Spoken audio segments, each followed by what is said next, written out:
We know that former Cincinnati Bengals running back Rudy Johnson died by suicide earlier this week. Family members say he struggled with mental health, which leads me to this, Dr. Mirhom, and that is sports and mental health. So many times we think about, let's say, sprains and or an injury to the knee and what have you. In this case, we're talking about this thing up here, our brain. And, well, in some contact sports, it seems to be affected more times than not. That's absolutely true, Guy. And what I see sort of on a day-to-day basis, both in the NFL and the NBA, is that a lot of players are suffering in silence, right? Until it's too late, until we come out with a headline and we see something tragic.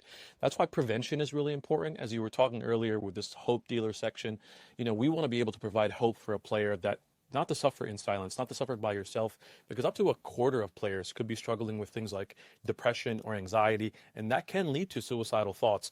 The great news here is that this is all very preventable. I've spoken to players over the years where we got them before they got to over the edge, right? Before they got to a place where tragedy will strike. So early intervention, having that conversation makes a huge difference. So how does one get to this point? And is that up for debate, or do we have scientific proof as to why one would deal with something like this?